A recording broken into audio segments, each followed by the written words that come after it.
Welcome to TWNow. I'm Scott Winnale. Today we're going to be talking about and trying to answer the question, does God hate science?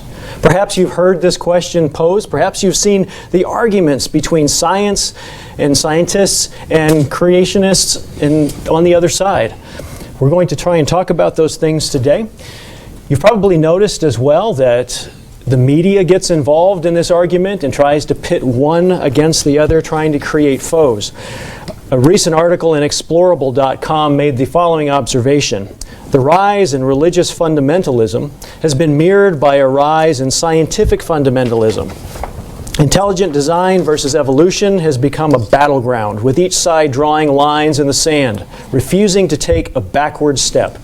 If the media is to be believed, the rift between the two extremes is too extreme to be breached. Is this true? Or is there another truth behind all of this? We're going to talk about that today on TWNow with two individuals that I'd like to introduce to you. Both of these men have background and experience in presenting on the issues that we're talking about today, and they also both have quite an interest personally in this subject. With me today is Mr. Gerald Weston. Mr. Weston is a Tomorrow's World presenter. He's a writer, he's a minister, and also Mr. Wallace Smith, also a Tomorrow's World presenter, writer, and minister. Gentlemen, welcome. It's good to have you here today. Thank you. Before we start, I would like to invite you, if you do have questions along the way, please pose them, post them, and we will try and get to those questions as we move through the show today. Well, gentlemen, looking at this topic, what do you think are some of the arguments that science uses to attempt to discredit God and the Bible?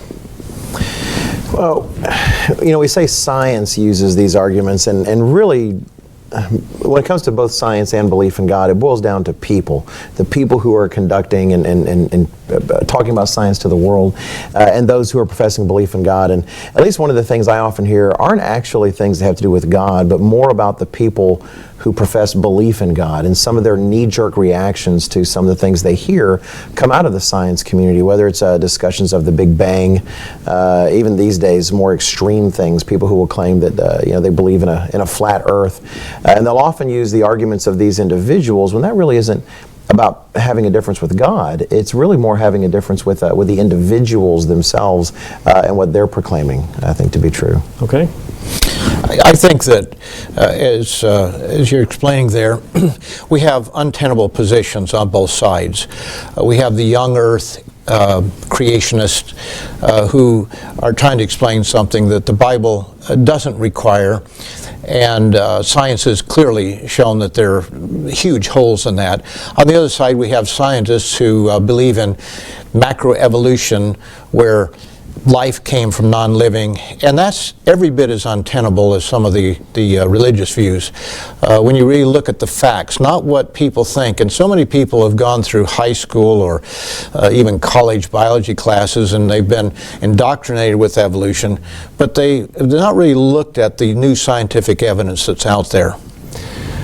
So you're describing that science is actually able to poke some holes, perhaps, in some of the ideas that Bible-believing Christians throw out there. Do you have any idea why scientists might have issues? Besides just the science itself, are there underlying issues that some scientists, perhaps evolutionists, have that motivates them to want to try and discredit creation by a creator? Well, I think that there are plenty of reasons why. First of all, they look at what religion teaches and they see it as foolish and ignorant. Secondarily, there's a verse in the Bible that says that there's a way that seems right to a man, but then there are the ways of death, but also that the carnal mind, the physical, fleshly, carnal mind, is enmity against God, is not subject to the law of God, neither indeed can be. That's Romans 8:7. And when you really look at it, a lot of these individuals want freedom. They want freedom from any kind of restraint by a God of creation.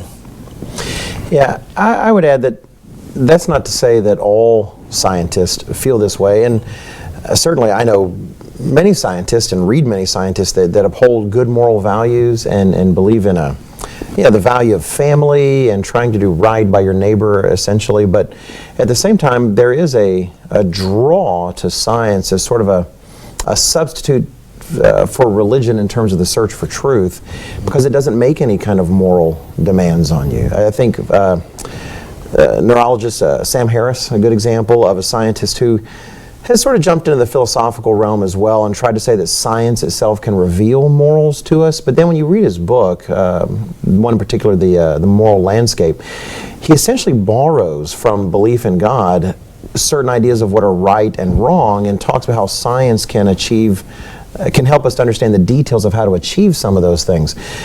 But he doesn't seem to recognize just how much he's actually borrowed and what he's cherry picking. He's essentially saying, well, I'll take this from the field of religion because it's good, but this, they say it's good, but I personally don't like it. We'll sort of shuffle that off. There is a desire, I agree with what Mr. Weston just said, there seems to be a desire for moral freedom amongst many, and science by itself as a discipline doesn't really make any particular moral demands on you. You know, there was a survey that was done in 2009 with the American Advancement for the Association, or American Association for the Advancement of Science. And interestingly, 51% of those surveyed said they did believe in God one way or another. 33% more on a personal God as we would understand it, but 18% in just some sort of a greater cause out there. I find that very interesting, because what it shows there is, first of all scientists are not against God. I think that's 51%. Now that's statistically right on the edge, but it shows that that's not unusual. Secondarily, why do they believe in an impersonal God, a God that is just kind of a first cause out there? Well, it's either a distrust of religion as they have known it, as they have seen it come out, mainstream Christianity as a whole, or they simply don't want somebody telling them what to do. But they have to admit, at least that 18% have to admit, that there is an intelligence behind life in this universe. Yeah, that's interesting. The media would have us believe, at least it feels like the media would have us believe, that all science and all scientists are one thinking organism, and they all come from one perspective. Yet you've probably studied and you've read and you've learned about scientists that really support alternative views to the mainstream evolutionary perspective. Yeah, I think one interesting individual was Sir Isaac Newton. Now, I understand probably the argument is that, well, that was a long time ago, he didn't understand Darwin and all this sort of thing. But Sir Isaac Newton was a scientist, one of the greatest, if not the greatest scientist of all time, and yet he also wrote a commentary on Daniel and Revelation, a very religious individual. Yeah, I'm actually still, Mr. McNair had mentioned on a previous episode to put some appropriate pressure on me, I think, but I'm working on finishing a booklet on evolution that we hope to be able to offer in the very near future. And in my research on that, it's amazing how many scientists I've come across that are really strong in their fields, whether it's paleontology, even genetics and chemistry and biology, who they themselves do not believe in the Darwinian evolution program in terms of its explanation for how we came to be in life around us, and yet that's just not what tends to make the news. That their voices are sort of ignored, it seems to me, in an attempt to make it seem as though there's a vast consensus when there really isn't a consensus. Yeah, it's fascinating that you do have these individuals who are stellar scientists, really. When you look at their curriculum vitae, their academic resume, you look at their publications, you look at the funding that they've brought in, and frankly, you read what they write. In many cases, they write from a far less biased perspective than some of the others on the other side of the fence. Let me ask you, let's shift gears just a little bit. We talked a little bit about issues that some scientists may have with the Bible, with creation, with God. What are some of the issues that you're familiar with that modern Christians, mainstream Christianity, particularly perhaps evangelicals, may have with science or some science? Well, I know one that I've come across, and I admit it's not just evangelicals, it's me too. And it's not really against science so much as those who practice it, is how I like to watch nature programs with my children, on PBS and other sources, and they'll speak as though we know this and we know that. And if you try to ask certain questions about evolution, is kind of the popular example, they'll say, oh, no, we're really very certain that, say, for instance, natural selection and random mutation is more than sufficient for all of this to have happened.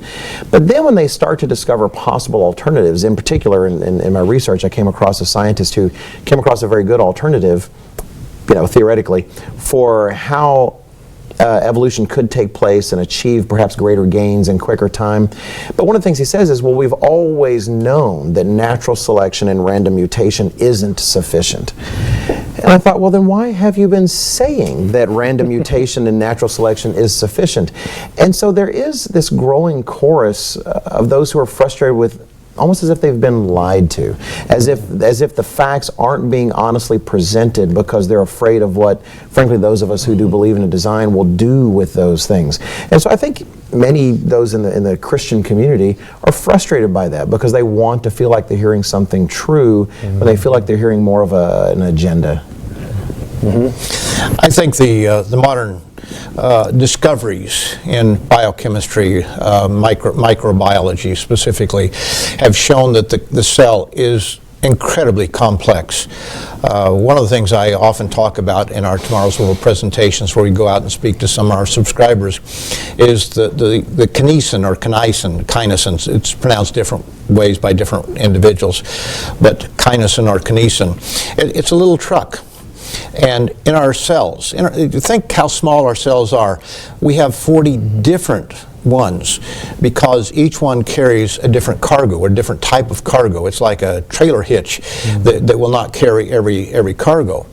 And they can only go one direction. And they take a protein or some other part of the cell that's been made, and they take it to the spot where it goes. It's like they have a mind to carry it to that spot. They can only go one direction, and they travel faster than we do in a superhighway if you brought it up to the same size. 100 steps a second. Now, I don't care how fast the runner is. There is no runner on the face of this earth, as far as human beings, that go 100 steps a second. It's just absolutely incredible.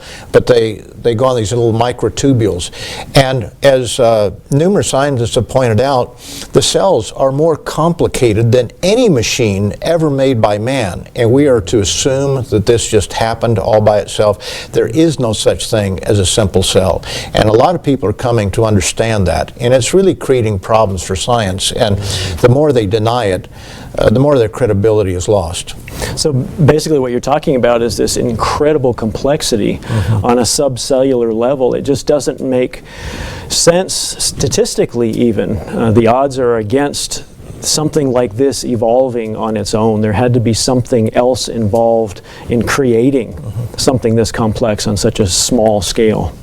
I wouldn't want to compete with Mr. Smith as an actuary, former actuary.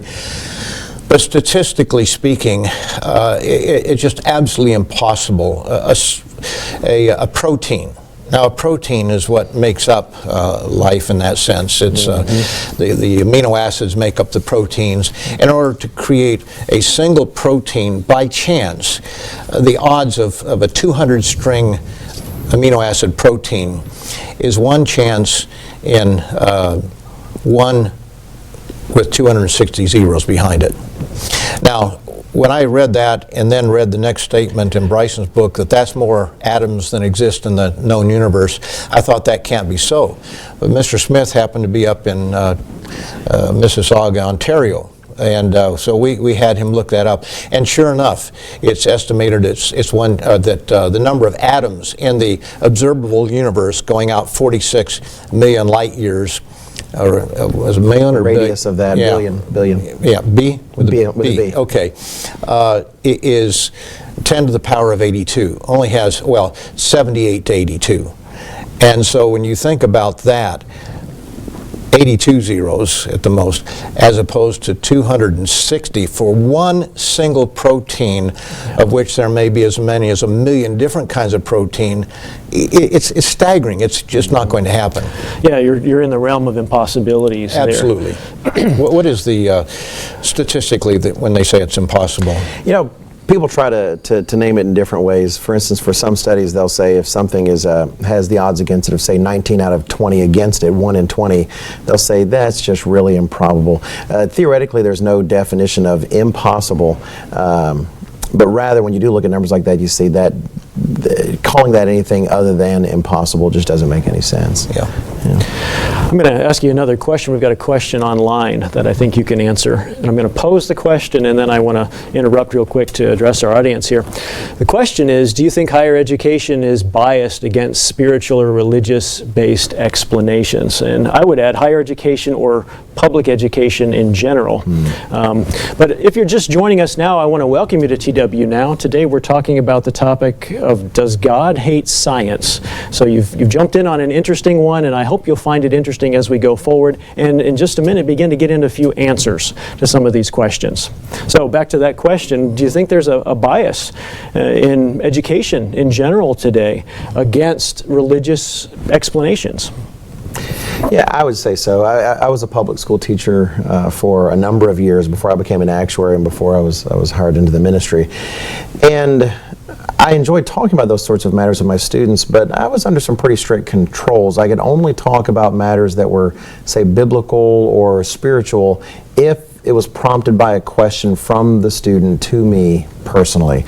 There seems to be this idea that God can't be brought into the discussion, to the point that even some of our history classes were being impacted because the teachers were wondering, can they mention the fact that what motivated some of the explorers wasn't just simply gold or land for their nation, but also actually a God, their religious feelings. And this was back in the late 90s. They were wondering, can we mention that religious motivation without violating the sense that we somehow shouldn't? And I thought, well, that's just unusual, because now you're talking about altering the sense of what has historically happened. So I would say there's such a bias. Sure.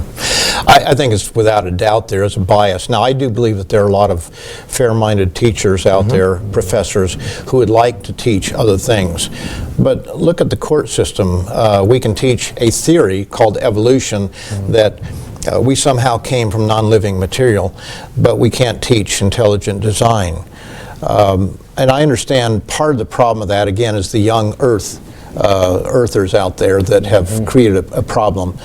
But you know, you look at the people that are being discriminated against in these universities, you can't even speak on certain subjects. Dr. Miriam Grossman wrote the book Unprotected, and she's talking about the health services at UCLA, where she worked as a psychiatrist.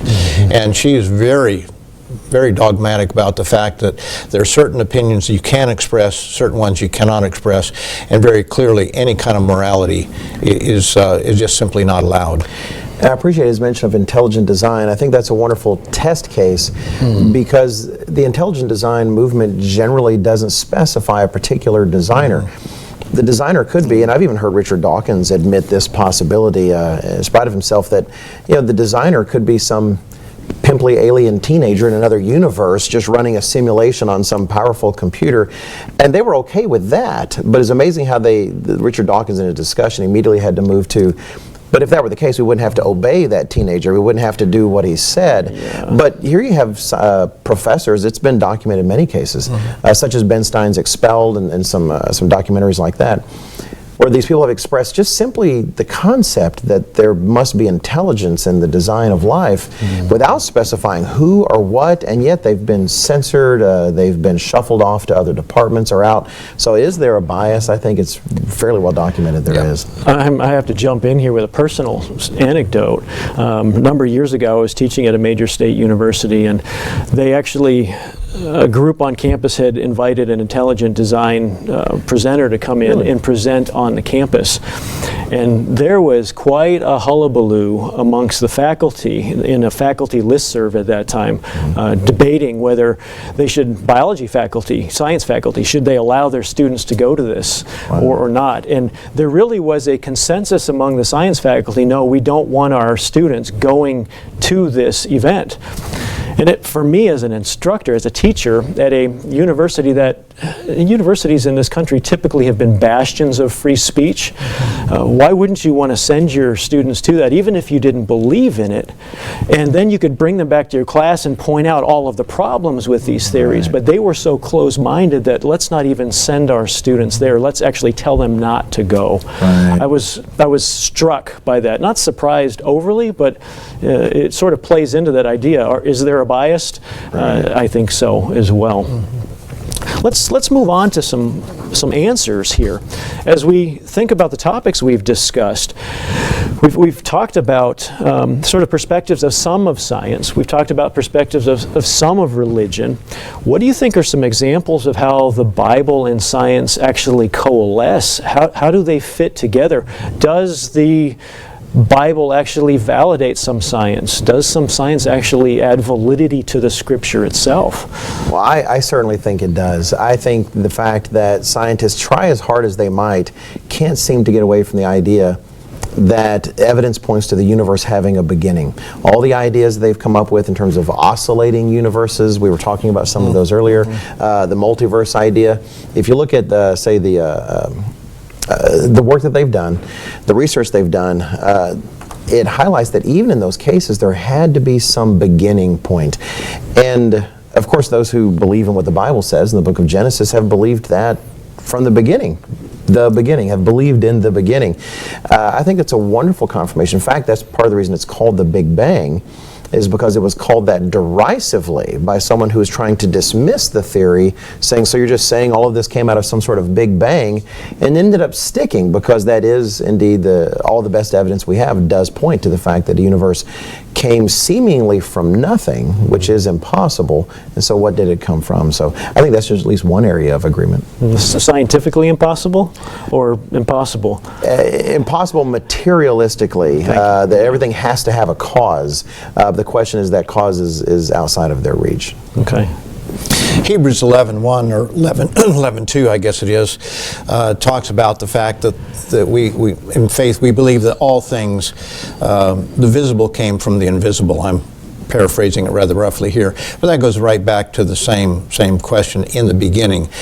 We do believe there was a beginning. The Bible very clearly says there was, and science can come up with no other theory that really sticks. They do come up with multiverses, as you wrote on some years ago, but when we come to the actual facts, there is a beginning. And it kind of bothers me that a lot of religious people think of the Big Bang as being the enemy, and when in reality it is one of the greatest allies that we do have on the faith side of things, because it is saying science does agree with the Bible in that particular case.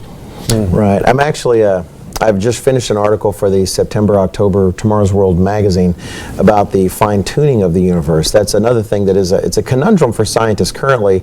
They have different approaches they're trying to bring to bear to explain it. But science has wonderfully demonstrated that the universe in which we live is sort of like a Goldilocks situation, where it's a bed that's just right and it's porridge that's just right. If you look at so many of the constants that govern the forces of the universe and the different laws, it really does seem, and they've actually called it themselves, the fine-tuning problem, that everything has been finely tuned within these super narrow parameters to allow life like ours to exist.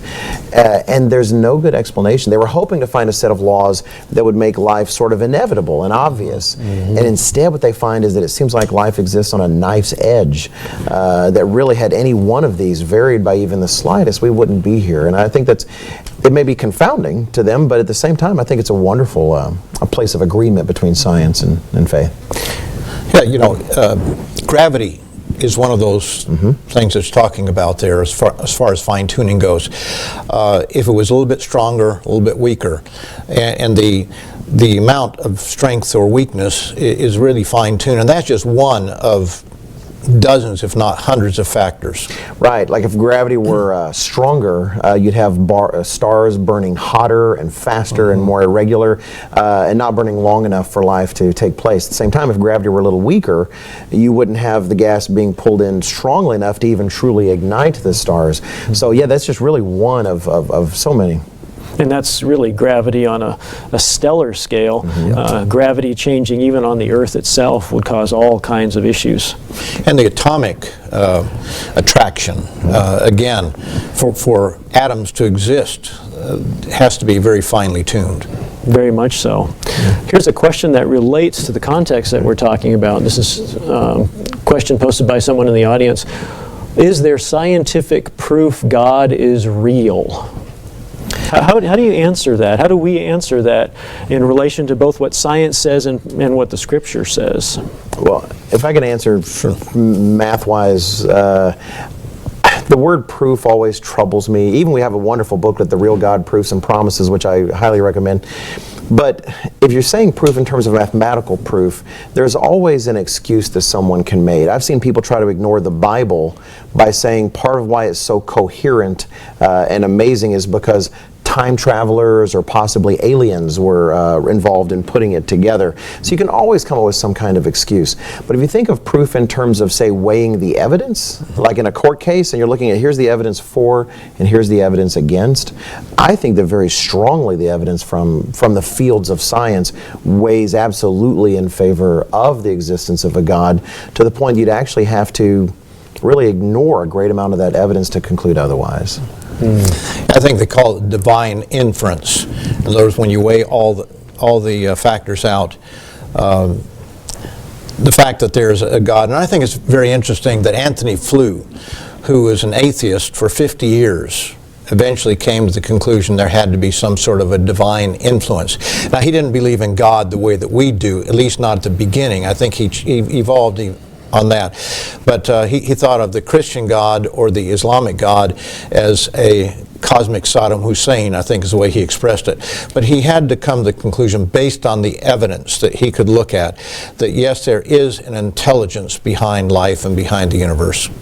Yeah, he was a notorious atheist, wrote the book, There Is a God, before he died. And many of those who were champions of his, because he was a powerful atheist earlier in his life, were trying to say, oh, well, he's 80-something years old, he's being manipulated by people, and he was irate at that. He did work with someone writing his book, but he went on interviews and he wrote letters saying, look, I'm an old man, I did get some help writing the book, but these are my ideas, these are my conclusions, and you can't avoid the existence of a divine mind. And he said his principle was to follow the evidence where it leads, and ultimately that's where it led him.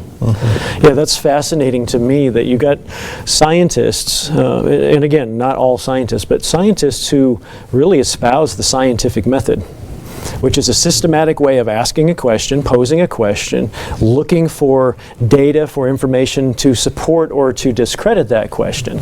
And they really want to stick to that. Yet when it comes to questions like this, what about a creator, what about a creation, things are thrown out the window for some of the reasons that we've talked about earlier. Go ahead. One, I think thing's very interesting about science and scientists. They always want to have the evidence, the facts. I did a program some years ago for Hong Kong, a scientific approach toward morality. And what I find very interesting, and this is one of the proofs that God exists, is what God has laid out for us in terms of morality, sex within a marriage, monogamous marriage, and so forth. If people looked at the evidence for God's way as opposed to the way that many of these scientists want to live their lives, I say many, not all by any means, but some of them being very wanting to be free of any kind of morality, they would have to conclude that God's way is the way that works, and their way is fraught with all kinds of problems and difficulties. Interesting. This has been a fascinating discussion. It's frustrating to me on one level because we're just scratching the surface on a topic we really could talk about for hours. As we look back over our discussion, though, in the last almost 30 minutes now, what do you think are some of the take-home messages that we want to leave our audience with? What are some of the things that we want to keep in mind as we consider this topic in the future, as we try and sift through some of what the media throws at us? Well, I think one thing that I would hope our viewers would take away with is the idea that we don't need to be anti-science just because we believe in God. I feel like some people have embraced that idea, which many atheists would want us to embrace, which is that it's God on one side and science on the other, and that's exactly the topic today. Just cast that aside. The Bible says in Proverbs that it's the glory of God to conceal a matter, but it's the glory of kings to search out a matter. And really, science, pure science, when it's done right, it really is a seeking after truth, an investigation of the world that God has created, to just sort of like a car, open up the hood and see how it works. And don't shun scientists. Recognize there's a lot of different ideas. It's a human endeavor, and so it's full of a lot of biases. It's certainly full of other flaws, those who pursue it. But don't throw it out entirely. It really is a wonderful aspect of, how much of our life has been enriched by it. Don't be afraid of it. Learn to embrace it. It really is done right. It's a search for truth, even if people make their mistakes. I think it's sad that evolution has confused the whole idea of science. Again, Isaac Newton was a scientist. Solomon was a botanist, you might say. He was very much into that sort of thing. God wants us to explore. He wants us to see. The Earth is positioned in the solar system, not the solar system, but the universe, not the universe, galaxy. I'll get it right here, 3 tries. The galaxy in such a way that we can explore the universe. If it were much more in the center, there'd be too much light, we wouldn't be able to see out. It is interesting that the moon is 400 times what, it's 400 times closer to the Earth, and it's just the right size that we can see the corona during a full eclipse, and we can explore. So God wants us to explore. He wants us to be able to learn from these things. And I think it's kind of sad that evolution has muddied the whole picture, but I think it's also sad that religion has muddied the picture by false doctrines that do not match what the Bible actually says and cause people to ridicule it. I've used the example of my Uncle George on a number of occasions, who was an atheist, but he knew some of the doctrines of Christianity, and he knew where they came from. They didn't come from the Bible, they came from paganism and so forth. So really being aware. I think people have to study for themselves and prove these things. Yeah, it seems like if we listen, depending on where we listen, we're going to hear different answers and be pushed in different directions. So listening with that open ear and that eye for truth that you're talking about is really important. Well, gentlemen, I want to thank you today for being here on the show, for expressing some ideas and some really helpful perspectives, and I hope that all of you have found it interesting as well. If you are interested, we do have 2 booklets that you might want to look up on our website, tomorrowsworld.org.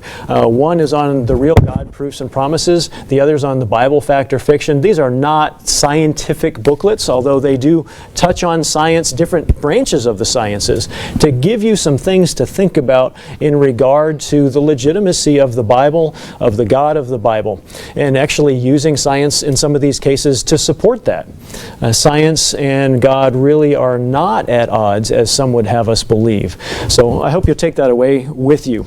As we wind down, if you want more answers to questions like these, we do encourage you to visit our tomorrowsworld.org website or visit us again next week here on TWNow.